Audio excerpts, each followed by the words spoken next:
I never expected to inherit a million pencils. But there I was, standing in my late Uncle Jerry's dusty studio, surrounded by towers of cardboard boxes that stretched to the water-stained ceiling. Each box held a gross of pristine, unsharpened No. 2 pencils, still wrapped in their original cellophane. The air was thick with the smell of cedar and old ink, and a single desk lamp cast long shadows over his drawing table, where a half-finished cartoon of a talking eraser smiled up at me. Uncle Jerry was a failed cartoonist who spent his life chasing syndication, but never got past rejection letters pinned to his corkboard like a wallpaper of disappointment. His entire estate was this absurd collection, and a one-page will that simply said, "Make your mark, kiddo." I was 17, a junior at a high school where the library was literally crumbling. The roof leaked brown water onto the non-fiction section, the carpet smelled like a wet dog, and the funding for renovations had been cut 3 years running. So when the lawyer handed me the deed to 1.2 million pencils, I saw an opportunity. I marched into the principal's office and made a deal. I'd donate every single pencil to the school if they built the Jerry Memorial Pencil Emporium in the library space. Not just a display case, but a full sensory experience.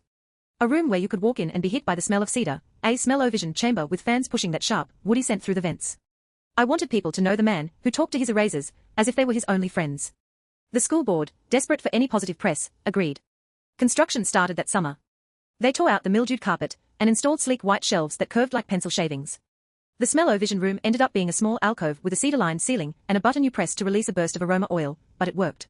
I spent weekends arranging the pencils by shade of yellow, from lemon to mustard, and mounting Uncle Jerry's original cartoons on the walls.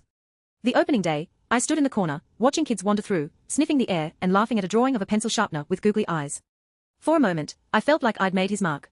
Then the PTA president stormed in. Mrs. Henderson, a woman with a helmet of sprayed hair and a voice that could curdle milk, cornered me by the biography section. She jabbed a finger at my chest and demanded to know why the library renovation funds had been wasted on a tribute to graphite. She waved a budget sheet in my face, claiming that the smell-o-vision alone cost more than the new roof the gym needed. I tried to explain that the money didn't come from the school's budget, it came from the value of the pencils themselves, which I'd appraised and then donated in kind. But she wasn't listening. She started a petition to shut it down, calling it a fire hazard of nostalgia. At home, things got worse. My parents sat me down at the kitchen table, the fluorescent light buzzing overhead. My mom slid a brochure for my sister's dream college across the table. "You could sell those pencils," she said, her voice strained.